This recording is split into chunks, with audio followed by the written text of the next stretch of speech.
Oke, masalah monetisasi YouTube ya.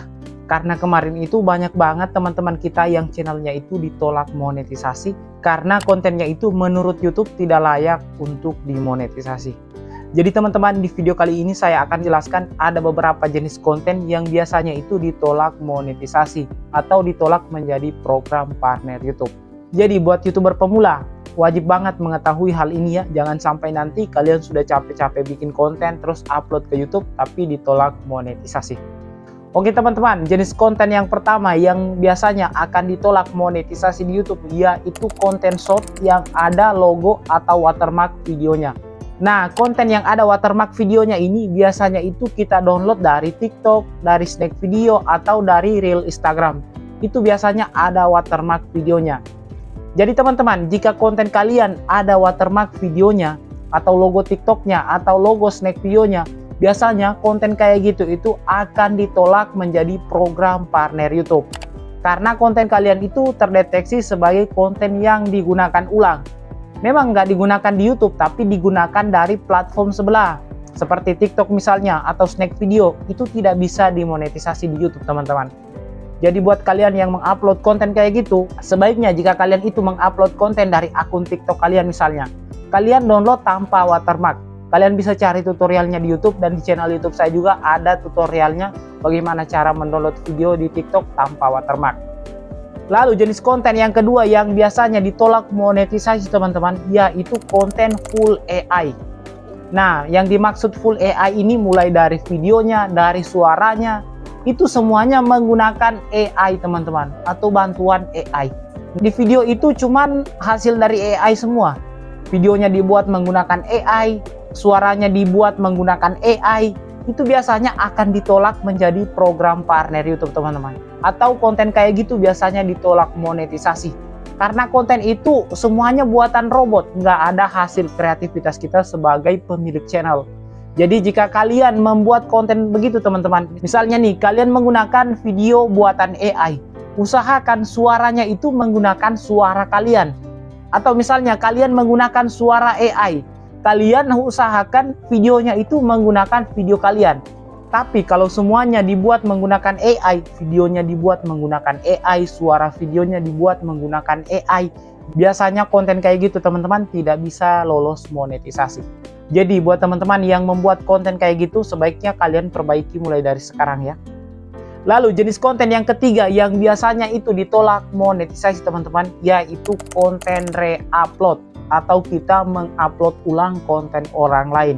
Jadi teman-teman, konten re-upload itu seperti ini contohnya. Misalnya nih, kalian mendownload video saya, lalu kalian mengupload ke channel YouTube kalian. Nah, buat YouTuber yang melakukan hal itu teman-teman, hati-hati. Karena selain channel YouTube kalian tidak bisa dimonetisasi, bisa-bisa channel YouTube kalian juga kena teguran dari YouTube. Karena pemilik konten ini akan mengklaim kontennya yang kalian gunakan. Jadi buat teman-teman yang suka mere-upload atau menggunakan ulang video orang lain, hati-hati ya teman-teman. Jangan sampai channel YouTube kalian tidak bisa dimonetisasi, plus dapat bonus channel kalian kena strike dari YouTube karena kalian melakukan pelanggaran. Oke teman-teman, lalu jenis konten yang keempat yang biasanya tidak bisa dimonetisasi yaitu konten lirik lagu atau konten musik. Nah, kalau cover mungkin masih bisa dimonetisasi teman-teman. Tapi jika kalian membuat konten lirik lagu atau membuat konten musik misalnya, itu tidak bisa dimonetisasi teman-teman, kecuali diedit ulang. Nah, cara mengedit video YouTube ini agar bisa lolos monetisasi, saya sudah pernah buatkan di video-video saya sebelumnya ya. Buat kalian yang setia menonton video di channel YouTube ini, pasti kalian tahu bagaimana caranya agar konten lirik lagu kita atau konten musik kita atau konten re-upload kita bisa dimonetisasi. Lalu yang kelima teman-teman, konten yang biasanya ditolak monetisasi yaitu konten menggunakan stock footage atau stok video yang digunakan banyak YouTuber lain. Nah, ini bahaya teman-teman. Jika kalian menggunakan stock footage atau stok video yang banyak digunakan YouTuber lain, bisa-bisa video kalian itu terdeteksi sebagai konten yang digunakan ulang. Nah, jika konten kalian terdeteksi sebagai konten yang digunakan ulang, itu tidak akan bisa dimonetisasi teman-teman. pasti ditolak monetisasi. Jadi hati-hati ya buat YouTuber pemula yang channelnya belum dimonetisasi tapi kalian menggunakan stock footage atau stock video yang banyak digunakan YouTuber lain. Karena itu bahaya banget buat channel YouTube kalian. Bisa-bisa channel YouTube kalian ditolak monetisasi. Kan sia-sia sudah capek-capek bikin konten, pas mengajukan monetisasi ditolak. Pasti kalian sedih teman-teman. Lalu jenis konten yang kelima teman-teman, yaitu konten yang direkam di layar bioskop. Ini juga saya pernah membuat konten kayak gitu teman-teman. Saya nonton di bioskop, saya merekam film yang ada di bioskop, lalu saya upload ke YouTube. Nah, viewersnya itu banyak teman-teman, tapi tidak bisa dimonetisasi. Keterangannya apa? Yaitu konten yang digunakan ulang atau konten berulang. Jadi buat teman-teman mungkin yang iseng-iseng merekam video yang di layar bioskop, ya hati-hati ya teman-teman. Karena jangan sampai nanti kalian sudah capek-capek upload video ke YouTube sudah menggunakan paket data, tapi channel YouTube kalian ditolak monetisasi atau tidak bisa menghasilkan uang dari YouTube. Nah, yang kasihan kan kalian juga teman-teman.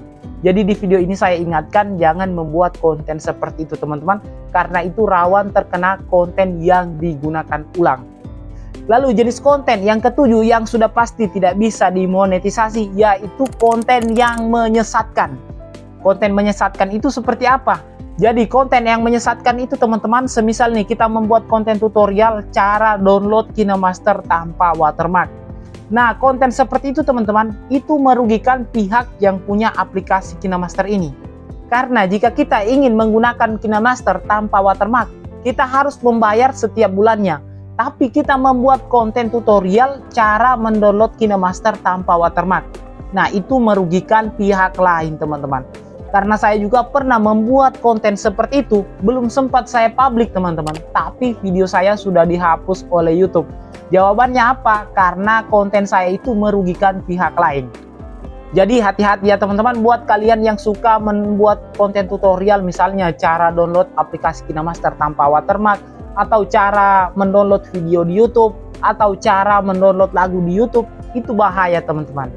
Lalu yang ke-8 teman-teman, jenis konten yang tidak bisa dimonetisasi, yaitu konten kekerasan.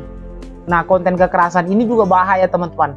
Bulan beberapa kemarin waktu ada di pabrik Morowali kecelakaan kerja itu teman-teman, saya mengupload videonya ke YouTube. Tapi belum sempat saya publik teman-teman, video itu juga sudah dihapus oleh YouTube. Padahal itu cuman video short atau cuman video singkat, tapi dihapus oleh YouTube karena konten saya itu konten kekerasan. Karena memang di dalam video itu menampilkan adegan orang yang lagi terbakar.